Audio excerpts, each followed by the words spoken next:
ये बात करते हैं आगामी लोकसभा चुनाव को लेकर भारतीय जनता पार्टी बलिया संजय यादव के नेतृत्व में क्या हो रहा है बलिया के लोगों में और इस पार्टी को आगे बढ़ाने में। जी, लोकसभा चुनाव की दृष्टि से भारतीय जनता पार्टी की तैयारी लगातार होती रहती है।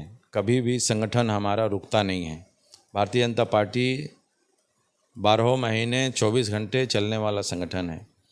लोकसभा चुनाव की दृष्टि से अभी हम लोगों ने पिछले दिनों हमारी बूथ स्तर तक की इकाई को सशक्त बनाने का काम किया है।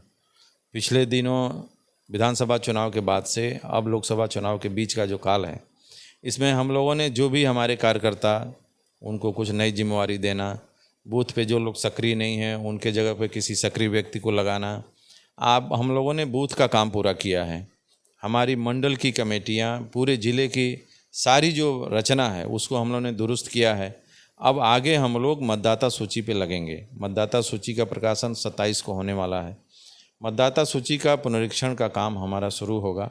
हर गांव में जो भी हमारे लोग हैं जो मतदाता सूची में नहीं हैं उनको नाम को जोड़ना, इस प्रकार के सारे काम अभी बूथ स्तर के सारे काम आगे चलने वाले हैं पार्टी की योजना में। चुनाव अब नज़दीक है, इसलिए कोई भी काम हम कोई भी अपनी तैयारी उसको छोड़ना नहीं चाहते हैं। सारी तैयारियां हमारी लगभग पूर्ण हैं।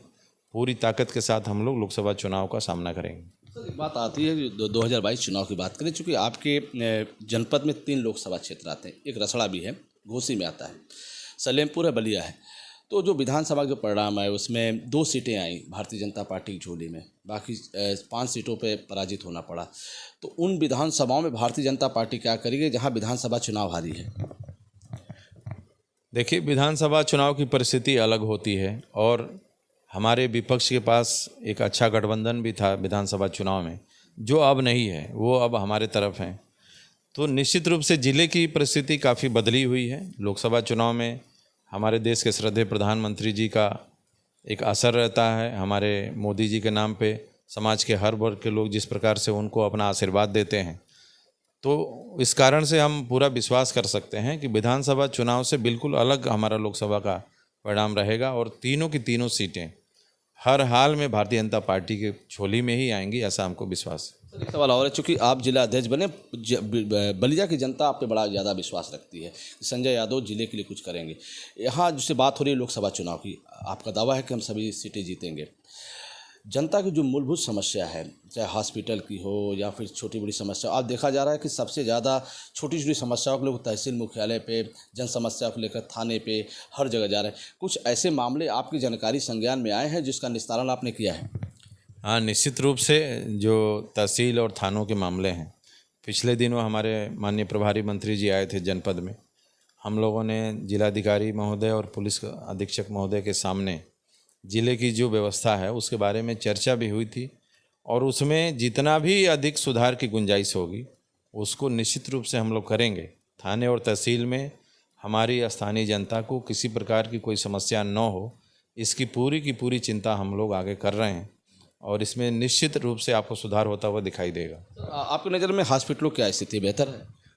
अस्पताल में निश्चित रूप से सुधार की आवश्यकता है, जिसमें हमारी सरकार लगातार प्रयास कर रही है। माननीय मंत्री जी दयाशंकर सिंह जी ने भी काफ़ी अस्पताल के लिए काम किए हैं।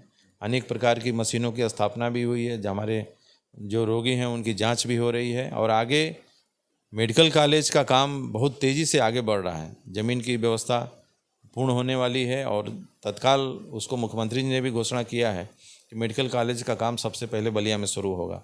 तो उसको भी हम लोग लेके बहुत गंभीर है सरकार हमारी, और अस्पताल के लिए जो कुछ भी आवश्यक होगा वो निश्चित रूप से सारे काम किए जाएंगे। बिजली के क्षेत्र में कैसा देखते हैं अपने बलिया को?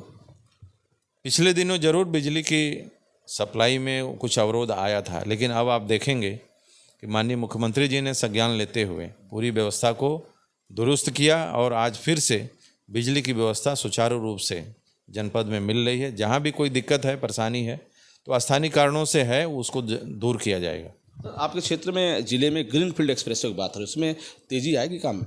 हाँ, बहुत तेज़ी के साथ अभी माननीय सांसद जी ने पिछले दिनों उसका फ़ोटो भी जारी किया था कि कितना तेज़ी से उस पर मिट्टी भरने का काम शुरू हो गया है। एक बार मिट्टी का काम हो जाएगा तो आगे के काम भी उसमें तेज़ी से होंगे। ज़मीन का काम बहुत पहले ही अधिग्रहण का हो चुका है, उस पर मिट्टी भरने का काम शुरू हो चुका है, उसका काम चल रहा है। चूँकि पार्टी के मुखिया हैं जिले स्तर के, उन कार्यकर्ताओं के लिए हो रहा कुछ ऐसे भी कार्यकर्ता हैं जो नाखुश भी हैं, उनको खुश करने के लिए क्या क्या चल रहा है, कैसे उनको मैनेज? देखिए, भारतीय जनता पार्टी एक परिवार है। परिवार के अंदर सबकी एक समझ है, सबको अपनी बात रखने का अवसर होता है। परिवार में लोग बात रखते हैं, लेकिन जैसे ही परिवार के बाहर की बात आएगी, भारतीय जनता पार्टी का एक एक कार्यकर्ता देश के लिए और समाज के लिए काम करता है। वो कभी भी स्वयं के लिए नहीं जीता है। तो जब भी देश और समाज की बात आएगी तो निश्चित रूप से वो पूरी ताकत के साथ खड़ा होगा और चुनाव में हम लोग एकजुट होकर चुनाव का हम लोग सामना करेंगे। कहीं से कोई दिक्कत नहीं। चलिए, बहुत बहुत धन्यवाद। आपने संजय यादव जी को सुना, फिर आपसे जुड़ेंगे, तब तक लेते हैं, नमस्कार। ठीक सर।